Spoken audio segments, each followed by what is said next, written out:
Wishing all the unbreakable a mighty morning. So, together with the Bird of Resilience, Juan, we're bringing you this report about events in Ukraine and around the world. So, what's going on in Ukraine? In the previous video, I talked about and showed a certain deputy who said, sorry, but the war doesn't allow us, the members of the Verkhovna Rada, to do anything except give Ukrainians the chance to burn in hell. All we can do as the Verkhovna Rada is help Ukrainians who are suffering more to burn in hell, yes, and the country as a whole. And now this is being confirmed. And do you know how? Yes, by those same powerful leaders. There is someone named Madyar here, who addressed Ukrainians. He seems to be the head of all drones. Drones, almost like the mother of drones. But apparently, in this case, he is the father. If they do fly, we will bomb everyone. And he stated that the SBS is relentlessly striking at the sources of war funding deep inside Russia. But he warned that the enemy will increase terror against the civilian population. What is he saying? As we're sending planes back to the front, well, basically the usual rhetoric. And he says that he wishes civilians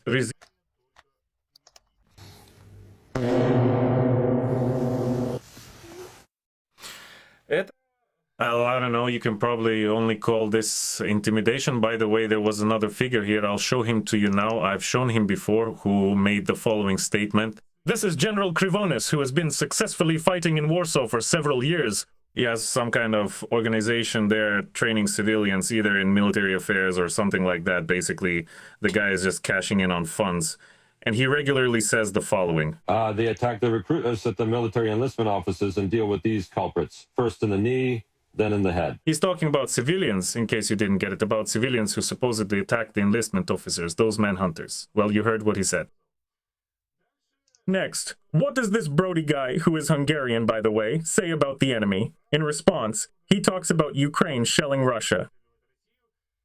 The enemy uses massive terror against the civilian population of Ukraine, which leads to innocent people dying. And there's no end in sight. The enemy will only intensify the strategy of punishing civilians. Turn it on, and here's the most interesting part. He says the following: turn on round-the-clock alertness and composure instead of consuming emotional content and psychological operations. Bandera is our father. Ukraine is our mother. We will fight for Ukraine. Honestly, Kwan and I are puzzled about this. So, you're being shelled, you're dying, you're losing your property, you're being hauled off in vans, but you're not consuming emotional content. What emotional content? People are being bombed. Well, they see it from their window. Is this psychological operations? Or is this something from a movie? Or what is it? Also, he says, personally follow a prepared checked action plan in abnormal conditions. He announces, what? About what? Why? What's happening? What do you mean by irregular? What algorithms? I think these people have long lost any idea of what's actually happening in this life and what it means to be a civilian. Well, besides the fact that they're draft dodgers, besides the fact that they're people who don't want to fight and they need, as this guy said, Krivonos, a bullet here and there, and they also said that people should be stripped of their passports, their cartel away, and that these so-called knights won't even sit at the same table with them. Which is what they consider themselves to be. And now they're telling us that this hell will go on forever. What could that look like? Well, in Kyiv, for example, it looks like this. It's a constant barrage of rockets. For several days in a row now, Kyiv has just been pounded. And in a small area, well, relatively small compared to the size of Kyiv itself. Just look at how many bomb explosions happened there over a certain period of time. And at the same time, this very Mender or Madyar, whatever his name is, he's sitting somewhere in a bunker again, commanding these forces. He talks about how you need to control your emotions and not consume disaster content and psyops. Well, so how is a civilian supposed to endure all this? Well, okay, there are also the bombs. Well, and maybe someone has adapted. I doubt it, but still. But they say there won't be any water, that there will be power outages, there will be food shortages. Then they contradict themselves and say, oh no, that can't happen. There will be food, but the sewage system won't work and there won't be any heat. It's very strange and I would say even scary, because people who don't know what they're talking about aren't capable of leading anything. If the right hand doesn't know what the left is doing, and the right hemisphere of this cerebellum or the interoral ganglion doesn't know the left one exists, well, there's nothing to say here. The IQ is just off the charts. And naturally, the ability to lead is off the charts as well. I briefly touched on this in the previous video. You didn't believe me. There was Klitschko speaking and saying that every third building in Kyiv has been damaged by Russian strikes. Well, here's some more information straight from a Ukrainian source, where they write that every third residential building in Kyiv has been damaged by Russian strikes. Since the beginning of the war, since Russia attacked Ukraine, Russian strikes have damaged 4,000 apartment buildings in Kyiv. According to Klitschko, let me repeat, there are a total of 12,000 apartment buildings in Kyiv, and each Russian attack costs the city budget approximately 500 million hryvnias. That's about 10 million euros. Klitschko also added that recently the intensity of attacks has been increasing, and almost twice a week the city comes under attack from cruise missiles, ballistic missiles, and drones. In addition, following last night's Russian attack, residents of the Desnyansky and part of the Dniprovsky districts may experience interruptions in hot water supply. Well, I don't even know who still expects to have hot water service. In some cities, people in Ukraine have been installing boilers for probably 20 years already. Why am I talking about this? Because I know it very well myself. But here, you see, the infrastructure is being destroyed. And what do the officials recommend doing in this situation? In order to ensure safety, apparently to improve the situation, to raise the quality and standard of living for Ukrainians, well, let's see what former Defense Minister Reznikov is suggesting here. He is also known as the 17 per egg minister. Former Defense Minister Alexei Reznikov stated that military duty should be considered the responsibility of all citizens, both men and women. I don't really know which gender Reznikov himself belongs to, because it seems like he's not at war and isn't fulfilling his military duties. Whether he's a man or a woman, it's impossible to tell. Whether military duty applies to him or not is absolutely unclear.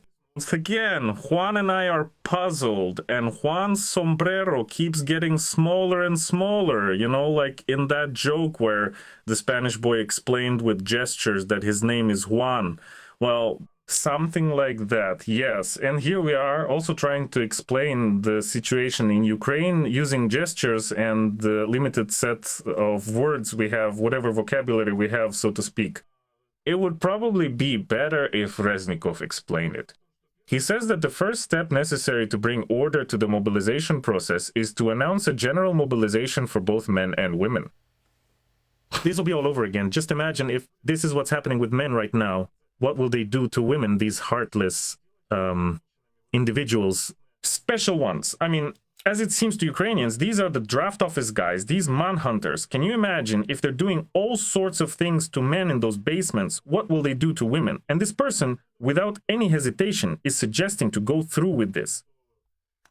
And if we might not believe the printed word, they even went on television with that statement. So they are completely losing all boundaries. Call it whatever you want. It's just astonishing. How much can a person be unaware of their own behavior? Or on the contrary, maybe these people are actually very well aware of what they're saying and doing. But they just don't care at all what people think about them, which in general might say a lot about the character of these officials. So, what is it then? So, as of now, summer of 26. The journalist is really cool, Vlasta Veles. I think that's her name. She has such a strange first and last name. I'm not saying they're bad. On the contrary, they're very beautiful. She always asks tough questions to people like that. And that's what should be done if we're talking about some major changes in mobilization, a new social contract, if you will. Look, there's an answer to this question. As soon as these characters start with the word look, what follows is complete nonsense. Let me tell you a secret. I've watched so many videos with them. As soon as he opens his mouth and says, look, that's it, all kinds of nonsense starts pouring out. You probably won't start crying right now, as you say, and half of our viewers will hate on you again with dislikes and comments.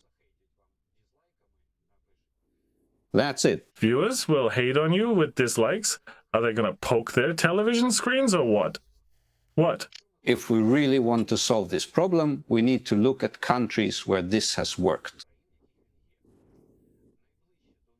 The closest to us today in terms of threat level is the state of Israel, which has existed for much less time than...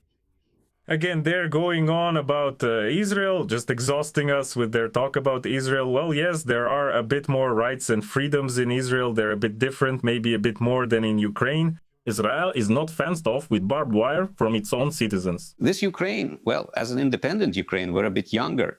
If you count independence as 33 years, right? It's already 34. Now, there, women serve in the army. That's what he was leading up to.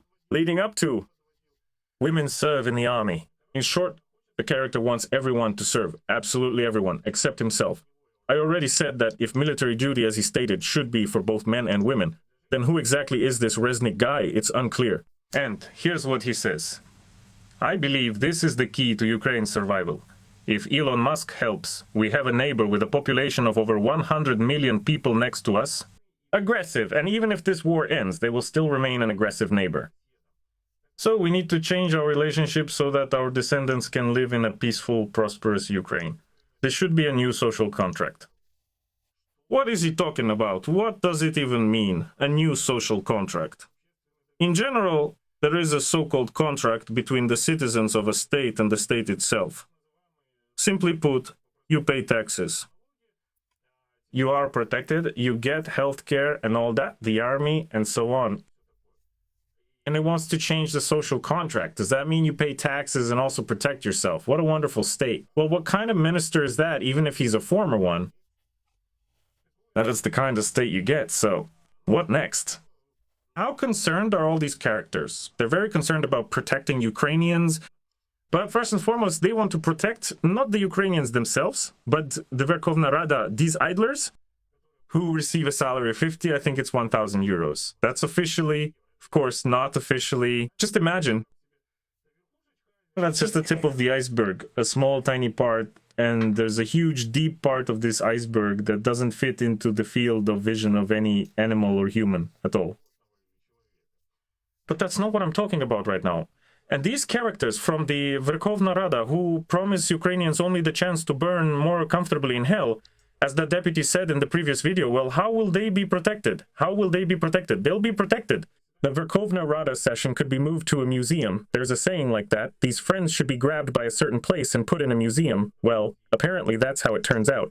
Roland Bobby, an MP from the party, naturally, servant of the people, who else? What other party could it be? Said that the work of the Verkhovna Rada of Ukraine could be moved to the building of the National Museum of the History of Ukraine in the Second World War, and this is due to security concerns. All citizens of Ukraine, and not only them, are very concerned about the fate of the deputies. We are extremely concerned about the lives, safety, and health of these people. And of course, well, the museum would be the right place for them. Yes. At the same time, when money is being spent on protecting the completely unnecessary Rada, Ukraine is reportedly losing about 2% of its GDP due to Russian strikes on the ports of Odessa. And that's just the official information. 2%. Russian attacks on the port infrastructure of the Odessa region have significantly hampered the export of Ukrainian grain during the harvest season. On top of that, I read just yesterday that Europe is no longer providing any assistance like it used to. To Ukrainian farmers, actually, they don't have to, but they used to give it, and now they don't. There were about 200-something million euros, and naturally, out of that, 219 million was distributed, and apparently, a small amount went to the farmers. Well, now, because of the Russians, that's no longer happening.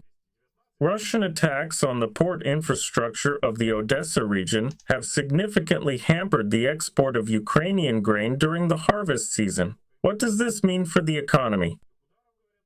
What were those in power thinking about, and how did they consider such things when they started destroying once again civilian infrastructure in the Russian Federation? Honestly, I don't know. Russian attacks on the port infrastructure of the Odessa region.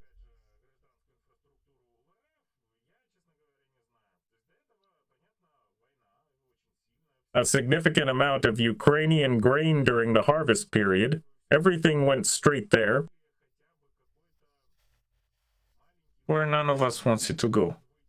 Russian attacks on the port infrastructure of the Odessa region. Which means, well, and it's a problem for the farmers.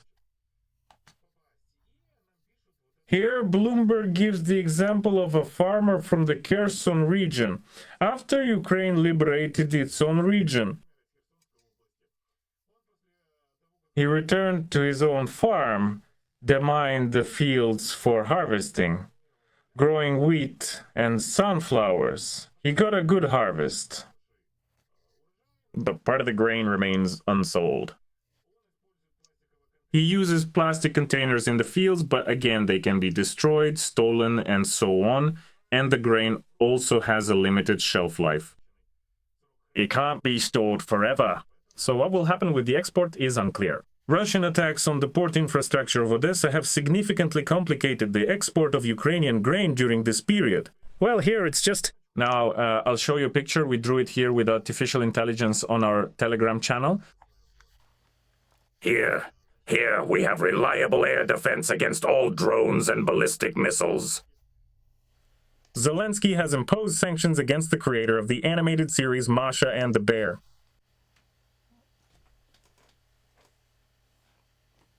You can't even call it bewilderment anymore. This is just some kind of circus. Here, the economy of Ukraine is collapsing.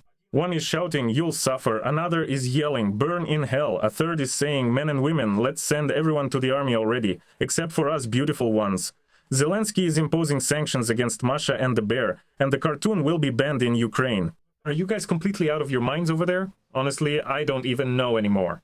Yeah, there's already a cartoon about Zelensky too. Actually, someone is making it. It's pretty funny. And there, I watched this cartoon yesterday. Zelensky calls this Khmara and says, "I've come up with a way to save Ukraine." And he goes, "Yes, Mr. President, how?" And Zelensky says, "Well, we need to defend our territories and not let them be captured. I forbid anyone from capturing our territories." Well, apparently, this is pretty much the same thing. So Zelensky signed 4 decrees at once to enact the decisions of the National Security Council. And most importantly, of course, are the sanctions against Masha and the Bear. Wonderful. Wonderful. This will protect us immediately. I think we all breathed a sigh of relief. Now it's quiet. Now the bombardment of Ukrainian cities has stopped. The borders were suddenly restored to the 1991 borders. Well, Masha and the Bear, that was the main enemy of the Ukrainian people, as I understand it. Because otherwise, these actions are impossible to explain. And besides, there's also this former defense minister, Fedorov. He accused Yermak of corruption and many others as well, but everyone except himself, obviously. Now he's going to the US, and by the way, these people in power strongly suspect that he's going there to cut some kind of deal. Because Fedorov himself is liked abroad. They say he's a technocrat, he knows English. He's not like Sybiha's peace through strength or Zaluzhny's good morning. This person can speak English, and during his trip to the US, he promised there wouldn't be any meetings with American politicians or officials, but we know as soon as it comes to some sensitive issues and someone says it won't happen, like the default in 98 or the hryvnia at 45 to the dollar or war, then, you know, you should expect it. If someone talks about coffee in Yalta, well, that's exactly what won't happen, for obvious reasons. That's how it is, and by the way, as I promised, I'll show you some good news. After all, if there is any, why not show it? Starting September 1st, English will become mandatory in kindergartens in Ukraine. I'm saying this without any sarcasm. I think it's a good thing. Even if the teacher is terrible, there will be good teachers too. And they will definitely be there too. But for example, I had a terrible teacher at school, but at least I remembered the phrase, "I am on duty today. London is the capital of Great Britain." That and a few other things. That's already good. And if mandatory English is introduced in kindergartens in Ukraine, it will be great. I was once in Norway, and there almost everyone, young and old, speaks English. I wouldn't say it's perfect, but people will understand you and at least tell you where to go. I mean, the right direction, not what you might be thinking. And if everyone, or at least the majority, in Ukraine also knows English, that's good too, as there's a saying or an aphorism. You can say, "You are as many people as the number of languages you know." Well, something like that. Well, now after the good news, let's take a look at the powerful leaders. Let's see what kind of truth they bring to us. I mean, what kind of stuff they bring, which most likely doesn't smell very good. But, all right, we have someone here, a spokesperson named Koval or something like that. He says they need to recruit more police. There aren't enough police officers, the man says. There you go. By 2026, we'll be facing a problem where we will have to announce mobilization, not only for the defense forces, but also for the police, because there won't be enough police officers. Yeah, there will be no one to snatch people off the streets, no one to beat them up. I watched a video about that too. Today I won't show you anything, like how the police were beating, well, pushing a woman who was defending her husband and demanding that they give her the phone. They took away the phone she was filming with, and they pushed her several times so hard that she fell, and then barely managed to get up. Yeah, let's keep drafting people into the police. Our police, right? Huh? That's right. Don't see patrol police officers, there aren't enough of them. So they have to send management staff and service personnel out to patrol the streets of big cities. God, that's terrible. Can you imagine some official who only shuffled papers, well, bills from one drawer to another, suddenly being sent out onto the streets? Just think how that person must be suffering. That's just a spoiled mama's boy. He simply can't endure such moral torment having to walk around the street for a few hours. No, that's just absolutely impossible. And besides, he just woke up from his own rambling. And in some strange little vest, a shirt the color of baby poop, he started talking about Zelensky. Plus, he said everything was bad, but now, apparently, someone scolded him, and he started saying everything is great, and that Zelensky is actually a good guy. No matter how I feel about Zelensky, he is the legitimate president of my country. And I don't want to give anyone in the world the opportunity to later claim that Ukraine has an illegitimate government, an illegitimate... If a person is already making excuses, then something is wrong. For example, well, a person wouldn't just start making excuses like, oh, you know, I didn't steal any gold or I didn't kill Kennedy. But if you're already making excuses about something, then it all starts to smell a bit fishy. We're looking at this character with suspicion. President, we can't allow ourselves to do that. We can. Who said he can't be president for 14 years? 14 years of Zelensky, that would be happiness for all of Ukraine. There will be only about 1,300 people left, but they will be happy with the president. Tuka, of course, won't be around by then. The old man will hang in there, but still. Well, that's realistic, sorry. I absolutely won't be surprised if the war lasts another year, 2 or 3, and Zelensky, accordingly, will be president during that time. They closed it here for him. It's impossible to solve it. Well, by the way, that's his response to Fedorov. Fedorov, the former Minister of Defense, said that elections are absolutely necessary. And immediately, all these thousands of talking heads started saying that it's impossible. But on this note, I say goodbye to you. Or rather, Juan and I say goodbye to you. Goodbye, everyone. To be continued. If there is a serious problem, then either we all solve it together, propose, as we've already begun discussing, new social contracts, new rules, and so on, or we will face extremely negative consequences. If I don't see a person who will come and say, listen, who will say, like, there won't be any simple solutions, it will be harder for everyone. But that's the only way to change something.